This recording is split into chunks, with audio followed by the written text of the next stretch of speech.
जहाँ भी बात आती है गीता का तो लोग समझ लेते हैं केवल भागवत गीता। वास्तव में जैसा कि मैंने बताया कई बार कि गीता एक टीचिंग्स होती है।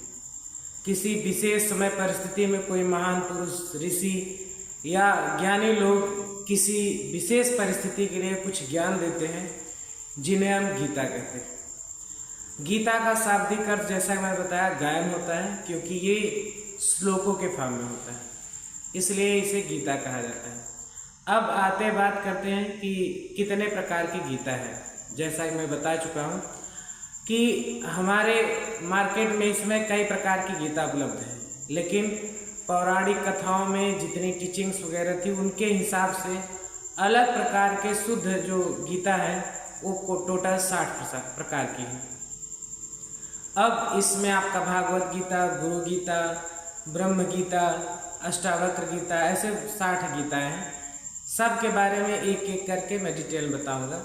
आज मैं चर्चा करूंगा जिसके बारे में, वो है गुरु गीता। गुरु गीता में गुरु और स्टूडेंट के बीच रिलेशंस बताए गए हैं।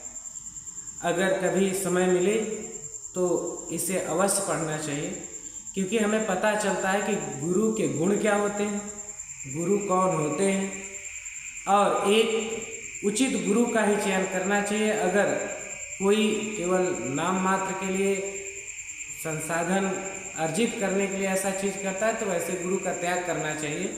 ये गुरु गीता में लिखा गया है। और गुरु के गुण क्या होते हैं, एक किसी को अगर आप गुरु चुन लेते हैं तो आपके इमोशंस गुरु के प्रति क्या होने चाहिए या आपके कर्तव्य क्या होने चाहिए, क्योंकि हम कोई काम तभी रेगुलर कर सकते हैं जब इमोशनली जुड़े हो। तो गुरु के प्रति हमारे इमोशंस क्या होने चाहिए या रिस्पेक्ट क्या होना चाहिए, ये सब चीज़ें उसमें हैं। और एक शिष्य को कैसा होना चाहिए, गुरु की कौन कौन सी बातें माननी चाहिए, या गुरु का क्या रोल होता है। जैसे उसमें एक बहुत अच्छी लाइन थी जो मैं बताऊं कि गुरु और शिव में, एक श्लोक है जिसका अर्थ है गुरु और शिव में कोई अंतर नहीं होता। अगर कोई इन दोनों में भेद प्रकट करता है तो वो मूर्ख है, अज्ञानी है।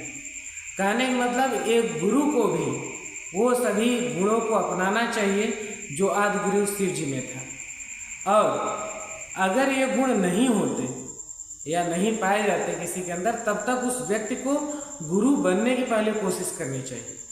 फिर जब ये बेसिक चीज़ें आ जाती हैं, जैसे मेरा मानना है कि किसी स्पेसिफिक सब्जेक्ट के ज्ञान से ज़्यादा इम्पॉर्टेंट है कि ज्ञान को कैसे अर्जित करना है, कैसे हम चीज़ों को सीखना है ये जानना, कैसे इमोशनली डिलीवर करना है, या एक कर्तव्य क्या होता है, आइडियलिटी क्या होती है टीचर की, ये ज़्यादा इम्पोर्टेंट होता है।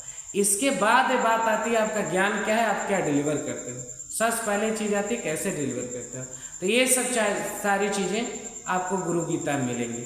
और गुरु के महिमा का वर्णन है कि अगर आपको एक अच्छा गुरु मिलता है तो आपकी बहुत उन्नति होती है, और अगर आप गलत गुरु का चयन करते हैं, वास्तव में गुरु नहीं कर सकते, क्योंकि गुरु के अंदर वो गुण होते हैं तब व्यक्ति गुरु होता है।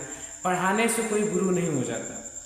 तो ऐसी चीज़ें आपको गुरु गीता में मिलेंगी। अब बात करें कि एक अच्छे गुरु का चयन क्यों करना चाहिए। मेरा जो ओपिनियन है ये आपको गुरु गीता में नहीं मिलेगा। मेरा ओपिनियन है गुरु जो होता है एक आपके लक्ष्य से आपके बीच रास्ते की तरह होता है। जितना अच्छा गुरु आपका होगा उतना सीधा और आसान रास्ता समझिए आप अपने लक्ष्य की तरफ चलने के लिए प्राप्त करते हैं।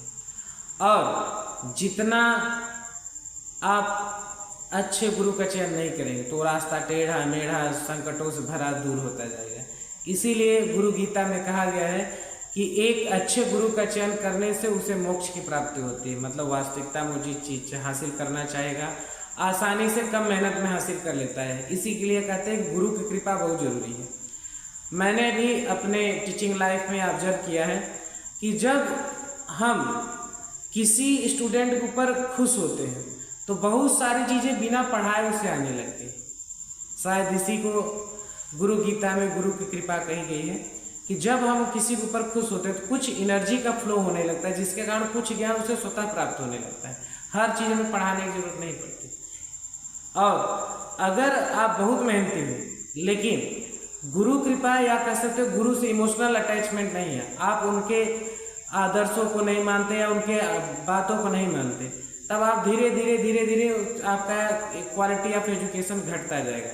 तो वही कहते हैं अगर गुरु की कृपा नहीं होती तो आपका जो ज्ञान भी है वो भी अधूरा है, क्योंकि आप रेगुलर आप उन चीज़ों को बढ़ नहीं पाएंगे, आप उसी में अहंकार प्राप्त कर लेंगे कि मुझे तो ऑलरेडी आता है, मैं गुरु की आज्ञा क्यों मानूं।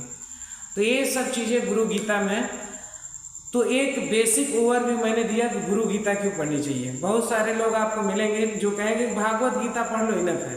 भागवत गीता, कर्म क्षेत्र, योग, ध्यान, इन सब चीज़ों के लिए इनफ है, बेसिक इंट्रोडक्शन।